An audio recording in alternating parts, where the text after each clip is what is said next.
I think that the secret to my dad's success is his personality and his vibrancy.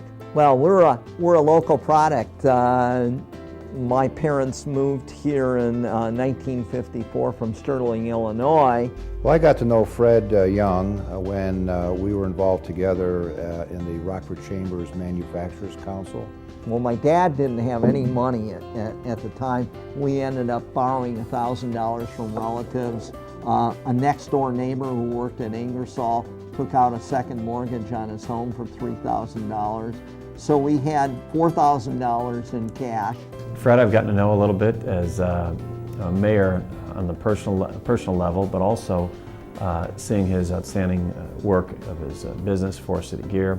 This customer had enough faith in my parents to give us an order for $17,000 worth of gears, which was an absolutely huge order in 1955, of course, for somebody without a business. Fred has also been a very long time supporter of the Economic Development Council, Fred and his family. So my dad, without any machines, nothing, started a business in the old Gannon building just south of where Mississippi Gardens is right now,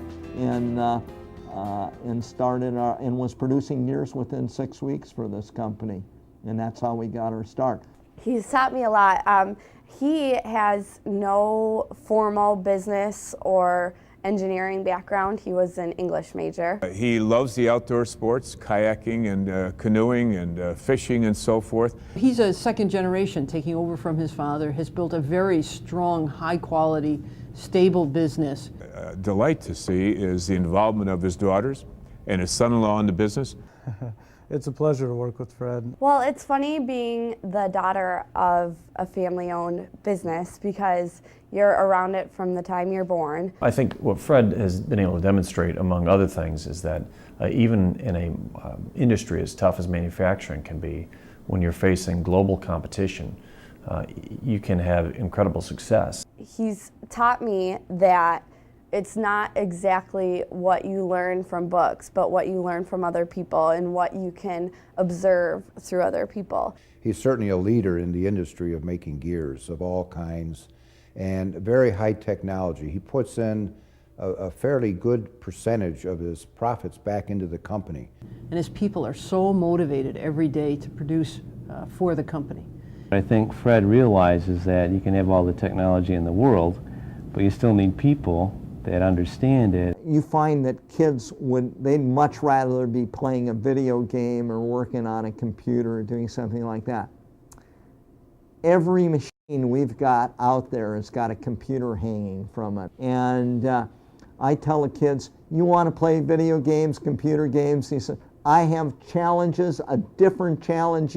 It's not the same old game that you're going to play because every time you look, you've got some new problem to solve and a challenge.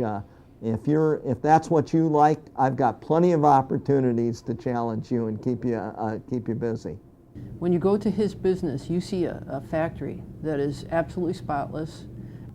Excellent looking equipment, happy employees. Every once in a while, somebody comes through and is really in awe of some of the things we do, and that kind of reminds you how unique Forest City Gear really is. Fred has made sure that they have invested in the equipment, they've invested in their people. Fred's a pretty humble guy, very unassuming. Sometimes in meetings he'll hardly say a word, but when he does say something, usually it's right on, it's important. Finding this balance between a family and community life and a workplace life is something that Fred does a very good job of exemplifying for all of us.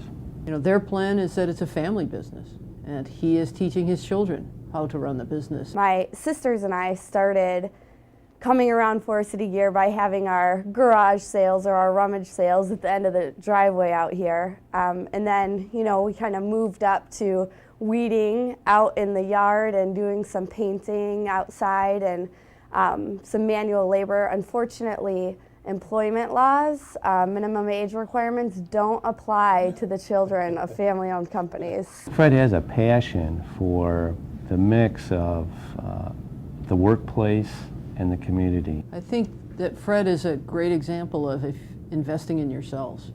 the most important thing is to appreciate the people who are around you. Our employees are one of our biggest assets. And then he's used his philanthropic time to help communities and organizations in town. I think because of the fact that I've made so nice a living, that it's very, very important to give back first to the industries. And so I think in each instance they're giving back what they do best and what they know best and what is most, I think what they feel they can best offer to others. You know, his intention from the very beginning of all this is to do the best and the most he can to keep everybody employed, you know, throughout the worst times. And he's very keen on getting the young people interested in careers in manufacturing. Reinvest in yourself.